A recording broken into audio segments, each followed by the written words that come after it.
اردو خبر کے معزز دوستوں، میں ہوں ماجد ملک اور آپ تمام دیکھنے اور سننے والوں کو السلام علیکم۔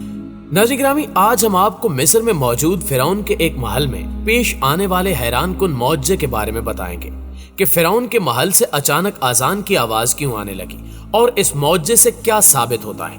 کیا یہ واقعی قیامت کی نشانی ہے؟ یہ سب جاننے کے لیے اس قیمتی ویڈیو کو آخر تک ضرور دیکھیے گا۔ تو آئیے چل کر فرعون کے محل میں رونما ہونے والے اس معجزے کی تفصیل جانتے ہیں۔ پیارے دوستو، اللہ کے برگزیدہ پیغمبر حضرت موسیٰ علیہ السلام کی داستان حیات تو تمام مسلمانوں کو معلوم ہے، جن کا ذکر قرآن مجید میں 135 بار آیا ہے۔ حضرت موسیٰ علیہ السلام بنی اسرائیل کو فرعون مصر کے مظالم سے بچا کر وہاں سے لے گئے تھے، اور اس دوران مصر کا یہ ظالم بادشاہ ڈوب کر ہلاک ہو گیا۔ توریت اور انجیل میں بھی حضرت موسیٰ علیہ السلام کی زندگی کے حوالے سے فرعون کا ذکر موجود ہے، مگر کہیں بھی اس کا نام درج نہیں ہے۔ یہ ذہن میں رہے کہ فرعون اس دور میں مصر کے بادشاہوں کا لقب تھا، یعنی جو بادشاہ بنتا تھا اس کو فرعون کہا جاتا تھا۔ قدیم مصر پر اس طرح کے 30 خاندانوں نے حکومت کی تھی، یعنی سینکڑوں فرعون وہاں حکمرانی کرتے رہے۔ تو ایک سوال یہ ہے کہ حضرت موسیٰ علیہ السلام کے عہد میں جو فرعون تھا اس کا نام کیا تھا؟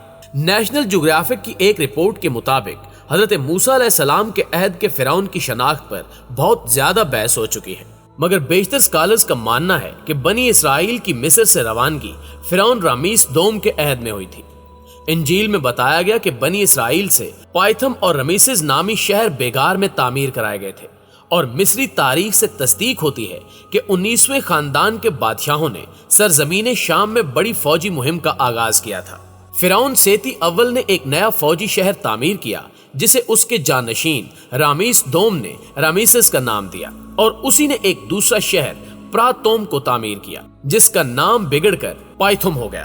دوستو، اسی طرح اسرائیل کا پہلا حوالہ رامیس دوم کے بعد فرعون بننے والے بادشاہ کے عہد میں ملتا ہے، جو کہ ایک لوح کی صورت میں موجود ہے، اور یہ یادگاری لوح 1207 قبل مسیح کی ہے، جس سے اندیہ ملتا ہے کہ بنی اسرائیل کی روانگی منفتح نامی بادشاہ کے عہد سے پہلے ہوئی ہوگی، ممکنہ طور پر 1220 سے 1280 قبل مسیح کے دوران۔ فرعونوں نے مصر پر 3300 سال تک حکومت کی تھی، اور تاریخ میں 33 فرعون گزرے ہیں۔ ہر فرعون کو تقریباً 100 سال تک اقتدار ملا تھا۔ حضرت موسیٰ علیہ السلام کے ساتھ آخری فرعون کا مقابلہ ہوا، یہ پانی میں ڈوبا، اور اس کے ساتھ ہی فرعونوں کا اقتدار بھی ڈوب گیا۔ فرعون ختم ہو گئے اور ریت نے ان محلات کو ڈھانپ لیا۔ یہ ریت کے چھوٹے بڑے ٹیلے بن گئے۔ ان ٹیلوں کے ارد گرد لکسر کا شہر آباد ہو گیا۔ ان ٹیلوں میں سے کسی ایک ٹیلے پر ایک چھوٹی سی مسجد بنا دی گئی۔ سن 1900 کے شروع میں کھدائی شروع ہوئی تو فرعون کا محل ریت سے برآمد ہوا، تو پتہ چلا کہ یہ مسجد فرعون کے خصوصی دربار کے اوپر بنائی گئی تھی۔ یہ مسجد آج تک قائم ہے، اور مسجد اور نیچے فرعون کا دربار ہے، یعنی فرعون کے دربار سے اذان کی آواز گونجتی ہوئی ارد گرد کے علاقوں تک جاتی ہے۔ اور یہ بات کئی سالوں تک کسی کو معلوم نہیں تھی کہ قدرت کے اس عظیم معجزے کی صورت میں ایک مسجد فرعون کے محل کے اوپر قائم ہے، جہاں سے 5 وقت اذان کے کلمات گونجتے ہیں۔ ایک شخص جب اس مقام پر پہنچا تو اس نے حیران کن منظر دیکھا، جسے اس نے کچھ یوں بیان کیا کہ کل شام سورج اپنی شعائیں سمیٹ رہا تھا۔ ہم فرعون کے سنگی ستونوں کے درمیان کھڑے تھے۔ سورج کی سرخ شعائیں نیل کے پانیوں میں غسل کر رہی تھی۔ شام لکسر کے افق پر آہستہ آہستہ پر پھیلا رہی تھی۔ میں 5000 سال پرانے محل کی کھڑکی میں کھڑا ہو گیا۔ میرے دیکھتے ہی دیکھتے سورج کی سرخی نیل کے پانیوں میں کھل گئی، اور اس کے ساتھ ہی فرعون کا محل اذان کی آواز سے گونج اٹھا۔ میں نے زندگی میں ہزاروں اذانیں سنی ہیں، لیکن فرعون کے محل میں اذان کی آواز کا اپنا ہی سرور تھا۔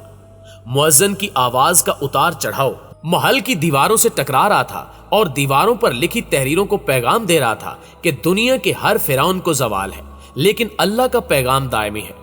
مجھے اذان کی اس آواز میں فرعون کا مجسمہ اداس دکھائی دیا۔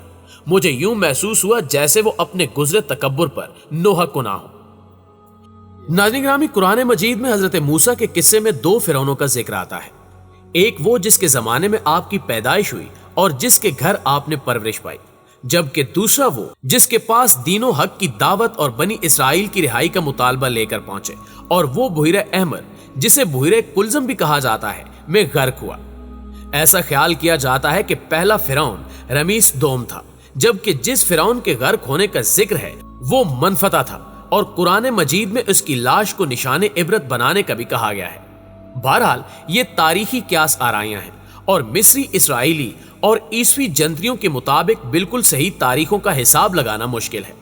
تاہم یہ بھی مانا جاتا ہے کہ سمندر میں غرق ہونے والے فرعون کی لاش پانی نے باہر پھینک دی تھی، جس کے بعد اسے ممی بنا کر تابوت میں رکھ دیا گیا۔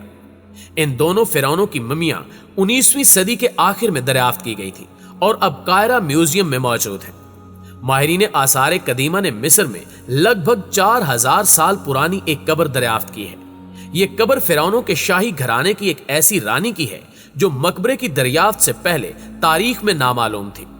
مصری حکام کا کہنا ہے کہ یہ مقبرہ مصر کے دارالحکومت قاہرہ کے جنوب مغرب میں 32 کلومیٹر کی دوری پر واقع قدیم ریاست ابو سر کے سب سے بڑے قبرستان میں دریافت ہوا ہے، جو فرعین کی 5ویں نسل کے گھرانوں کے ساتھ منسوب ہے۔ ابو سر قدیم مصر کے دارالحکومت منفیس کا پرانا شاہی قبرستان تھا۔ یہاں فرعون نفر فری کا احرام ہے، جس نے 4500 قبل مسیح پہلے مصر میں حکومت کی تھی۔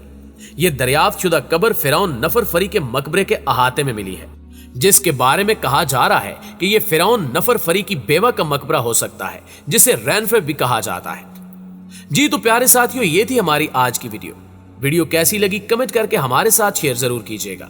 انشاءاللہ آپ سے ملاقات ہوتی ہے اگلی ویڈیو میں۔ تب تک اپنا اور اپنے پیاروں کا ڈھیر سارا خیال رکھیے گا۔ اللہ نگہبان۔